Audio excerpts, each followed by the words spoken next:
Hi dears, എല്ലാവർക്കും നമസ്കാരം. മൗനരാഗം സീരിയലിൻ്റെ ഇന്നത്തെ വിശേഷത്തിലേക്ക് എല്ലാ കൂട്ടുകാർക്കും സ്വാഗതം കേട്ടോ. അങ്ങനെ നമ്മുടെ രാഹുൽ ബഗാസുരൻ ഇറങ്ങി വരികയാണ് മനുവിനെ കാണാൻ വേണ്ടിയിട്ട്. അല്ലടോ അമ്മായിയപ്പ, താൻ എന്തിനാ എന്നെ വിളിച്ചത്? എനിക്ക് നിന്നോട് ചില കാര്യങ്ങളൊക്കെ സംസാരിക്കാനുണ്ട്. എന്തായാലും നീ ആവശ്യപ്പെട്ട പണം അത് ഇന്നോ നാളെയോ ഒക്കെ ആയിട്ട് നിൻ്റെ കയ്യിൽ ഞാൻ എത്തിക്കാം. പിന്നെ ഉണ്ടല്ലോ മനു, ഒരു കോടി രൂപ എൻ്റെ കയ്യിലുള്ളൂ. അതും ഞാൻ വല്ലയിടത്തുനിന്നും ഒക്കെ സംഘടിപ്പിച്ച പണമാണ്. 1 കോടി രൂപയോ? എടോ താൻ ആ 1 കോടി രൂപ കൊണ്ട് താൻ പോയി എന്തെങ്കിലും വാങ്ങിച്ചു കഴിച്ചോ. എനിക്കുണ്ടല്ലോ 10 കോടി രൂപ തരണം. ഇല്ലെങ്കിൽ തൻ്റെ മോളെ വിട്ട് ഞാൻ പോവില്ലടോ. 10 കോടിയൊന്നും പറയല്ലേ മനോഹറെ. ഞാൻ ഈ പൈസ തന്നെ രൂപയുടെ കൈയും കാലും പിടിച്ചുണ്ടാക്കിയതാ. നിനക്കറിയാമല്ലോ ഞാനിപ്പോൾ മൊത്തത്തിൽ തകർന്ന് നിൽക്കുകയാണെന്ന്. അതിൻ്റെ ഇടയ്ക്ക് നീ ഇങ്ങനെ വില പേശല്ലേ. അങ്ങനെ നമ്മുടെ ബഗാസുരൻ മനോഹറിൻ്റെ മുന്നിൽ അടിയറവ് പറയുകയാണ്. മനു ആണെങ്കിലോ, എടോ തൻ്റെ മോളെ സഹിച്ചതിന് ശരിക്കും പറഞ്ഞാൽ പണം താൻ എനിക്ക് ഇങ്ങോട്ട് ഇതൊന്നും പോരാ, ഇതൊക്കെ മേലെയായിട്ട് തരണം. 10 20 കോടിയൊക്കെ തരേണ്ടി വരും. തൻ്റെ മോള് കല്യാണത്തിന് മുന്നേ ശരിക്കും പറഞ്ഞാൽ അവളൊരു രാക്ഷസി ആയിരുന്നില്ലേ? അവളെ ഞാനിപ്പോൾ ഒരു പേടമാനാക്കി മെരുക്കി നിർത്തിയിരിക്കുകയല്ലേ എന്നൊക്കെ ചോദിച്ചു. നീ എന്തൊക്കെ പറഞ്ഞാലും ഇപ്പം എനിക്ക് നിന്നെ അത്രയും പണം തന്ന് ഒതുക്കാനുള്ള കപ്പാസിറ്റി ഒന്നും ഇല്ല. അതുകൊണ്ട് ഒരു 2 കോടി രൂപ ഞാൻ തരാം. ആ പണവും വാങ്ങിയിട്ട് നീ എൻ്റെ മോളുടെ ലൈഫിൽ നിന്ന് പോകണമെന്ന് പറഞ്ഞു.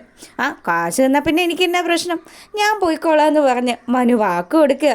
ഈ സമയമാണെങ്കിൽ നമ്മുടെ ബൈജു മുടി വെട്ടാൻ വേണ്ടിയിട്ട് ഒരു പാർലറിലേക്ക് എത്തുക. അവിടെ വന്നതും അവിടെ നല്ല കത്തി വേഷത്തിലിരിക്കുന്ന പ്രകാശനെ കണ്ടു, ബാലണ്ണനെയും കണ്ടു. അപ്പം ബാലണ്ണനാണെങ്കിൽ, ബാലണ്ണ നിങ്ങളെപ്പോൾ തുടങ്ങി ഈ സൗന്ദര്യമൊക്കെ ഉണ്ടാക്കുന്ന പരിപാടി?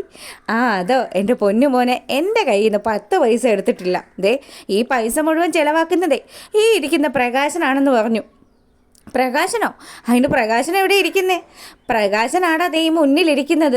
അങ്ങനെ മൊത്തത്തിൽ ഫേഷ്യൽ മാസ്കൊക്കെ ഇട്ട് നമ്മുടെ പ്രകാശൻ അവിടെ ഇങ്ങനെ ഇരിക്കുക.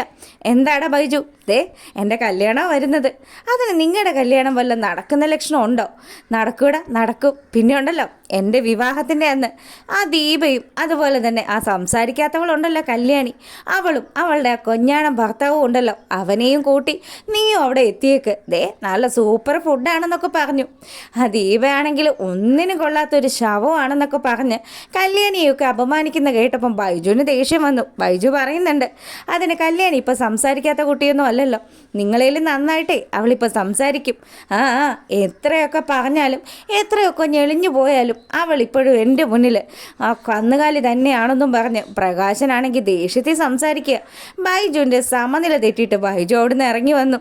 നേരെ വരുന്നത് നമ്മുടെ കിരണിൻ്റെയും കല്യാണിയുടെയും ഒക്കെ അടുത്തേക്കാണ്. ദീപച്ചി, നിങ്ങളുടെ മൂപ്പരുണ്ടല്ലോ മുന്നത്തെ ഭർത്താവ്, അയാൾ വീണ്ടും കല്യാണം കഴിക്കാൻ പോവുക. അതിപ്പോൾ ബൈജു ഞങ്ങൾക്ക് എല്ലാവർക്കും അറിയാവുന്ന കാര്യമാണല്ലോ. കിരണും കല്യാണിയും ഒക്കെ അവിടെ ഇരുന്ന് ചായ കുടിച്ചുകൊണ്ടിരിക്കുക. നിങ്ങളെന്തായാലും ചായയും കടിയൊക്കെ കഴിച്ചുകൊണ്ടിരുന്നോ? അവനവിടെ ഫേഷ്യൽ ചെയ്യാൻ വന്നിരിക്കുക. മുഖത്ത് എന്തൊക്കെയോ വാരി പൂശി ചെറുപ്പക്കാരനാകാനുള്ള ശ്രമത്തിലാണ്. എത്ര ചെറുപ്പക്കാരൻ ചമഞ്ഞാലും കാർത്തികയും അവളുടെ അമ്മയും ഒക്കെ ചില പ്ലാനുകളൊക്കെ മനസ്സിൽ കരുതിയിട്ടുണ്ട്. അതുപോലെ മാത്രമേ പ്രകാശൻ്റെ ജീവിതം മുന്നോട്ട് പോവുള്ളൂ. അയാളുടെ അഹങ്കാരത്തിനൊക്കെ ഉണ്ടല്ലോ ഒരവസാനം ഉണ്ടാക്കി കൊടുക്കും അവർ.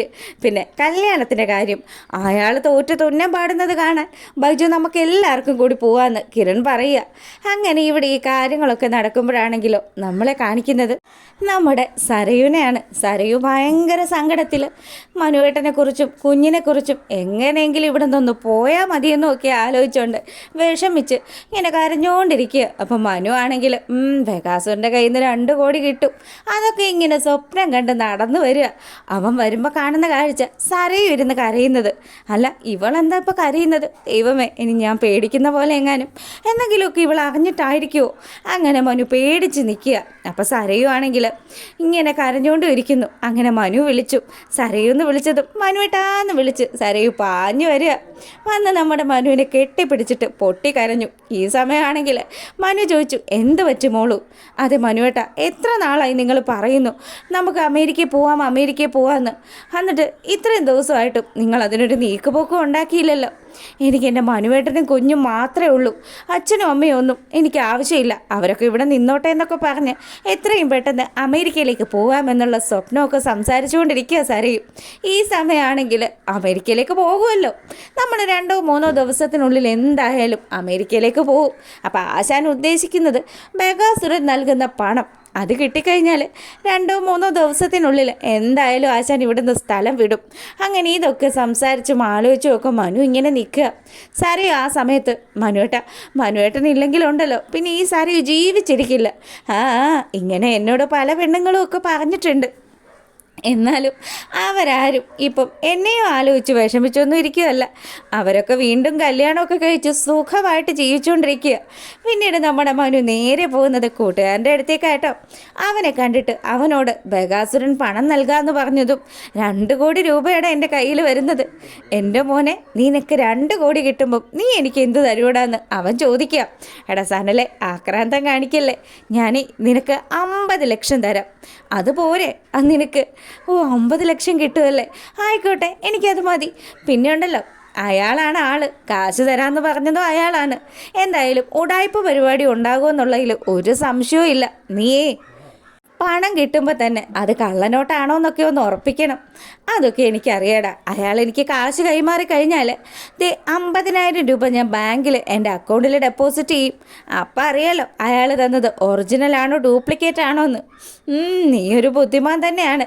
എടാ, എനിക്ക് ആകെയുള്ളൊരു സങ്കടമെന്ന് പറഞ്ഞാലേ ആ കൊച്ചിനെ പിരിയാൻ ഇച്ചിരി വിഷമമുണ്ടടാ. നിനക്ക് ആ കൊച്ചിനോട് സെൻറ്റിമെൻറ്റ്സോ? അതേടാ, എനിക്ക് സത്യത്തിൽ ആ കൊച്ചിനെ വലിയ ഇഷ്ടമാണ്. ഇത്രയും കാലവും എനിക്ക് ഒരുപാട് മക്കളും ഒക്കെ ഉണ്ട്. പക്ഷേ എങ്ങും എനിക്ക് ഇത്രയും നാൾ നിൽക്കേണ്ടി വന്നിട്ടില്ലല്ലോ. അതുകൊണ്ട് തന്നെ ആ കുഞ്ഞിനോട് ഒരു പ്രത്യേക സ്നേഹമൊക്കെ ഉണ്ടെന്ന് മനോഹർ ഇങ്ങനെ പറയുക. ഈ സമയമാണെങ്കിൽ നമ്മളെ കാണിക്കുന്നത് രൂപയെ കാത്തു നിൽക്കുന്ന ബഗാസുരനെ. രൂപയാണെങ്കിൽ ഒരു സൂക്കേഴ്സ് നിറച്ച് പണവുമായിട്ട് ബഗാസുരൻ്റെ മുന്നിൽ വന്നു. അതിനുശേഷം, ഏട്ടാ അറിയാലോ, ഞാൻ ഒരുപാട് പാടുപെട്ടുണ്ടാക്കിയ പണമാണ്, സൂക്ഷിച്ചുകൊണ്ട് പോകണം കേട്ടോ എന്ന് പറഞ്ഞു. ഈ പൈസ അവന് കൊടുത്തിട്ട് വേണം എൻ്റെ മോളെ ഒന്ന് രക്ഷപ്പെടുത്താനായിട്ട്. അങ്ങനെയൊക്കെ ഇവർ സംസാരിച്ച് അവിടെ നിന്ന് പിരിയുന്ന സമയത്ത് നമ്മുടെ രൂപ ഒരു കാര്യം അങ്ങ് ആലോചിക്കുക. എടാ ബഗാസുര, നിൻ്റെ മനസ്സിലെ പദ്ധതികളൊന്നും നടപ്പാകാൻ പോകുന്നില്ല. നിൻ്റെ മോളുടെ ദുരിതപൂർണമായിട്ടുള്ള ജീവിതം കണ്ട് മടുത്ത് നരകിച്ചേ ചാവുകയുള്ളൂ. നീ അതുപോലെയാണല്ലോ എൻ്റെ ജീവിതം തൊലച്ചത്. എന്നിട്ട് അതും പോരാഞ്ഞിട്ട് എൻ്റെ മോൻ്റെ ജീവിതത്തിൽ പ്രശ്നങ്ങളുണ്ടാക്കാൻ നോക്കുന്നു.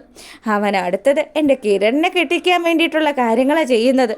ഇങ്ങനെയൊക്കെ രൂപ മനസ്സിലാലോചിച്ചുകൊണ്ട് നിൽക്കുമ്പോൾ ബഗാസുരനാണെങ്കിലും, എന്നാൽ ശരി രൂപ, ഞാൻ ഈ പണം എത്രയും പെട്ടെന്ന് അവന് കൊണ്ടുപോയി കൊടുക്കട്ടെ. അങ്ങനെയാണെങ്കിൽ ഏട്ടാ, അവൻ 2-3 ദിവസത്തിനുള്ളിൽ നാട് വിടുവോ അതോ ഇന്ന് തന്നെ പോവോ? അവൻ ഇന്ന് തന്നെ പോയാൽ അത്രയും നല്ലത്. പിന്നെ കാശ് കിട്ടിക്കഴിഞ്ഞാൽ അവൻ ആ സെക്കൻഡിൽ പോയിക്കോളാന്ന് എന്നോട് വാക്ക് പറഞ്ഞിരിക്കുന്നത്. അല്ല, അവനാണല്ലോ ആള്. പണം കിട്ടിക്കഴിയുമ്പം അവൻ്റെ തനി സ്വഭാവം കാണിക്കോ ഇല്ലയോ എന്ന് എനിക്കൊരു സംശയമുണ്ട്. അതുകൊണ്ടാണ് ഏട്ടാ ഞാൻ അങ്ങനെ ചോദിച്ചതെന്ന് പറഞ്ഞു. അപ്പോൾ ഇഷ്ടമായിട്ടുണ്ടെങ്കിൽ ലൈക്ക് ചെയ്യണേ.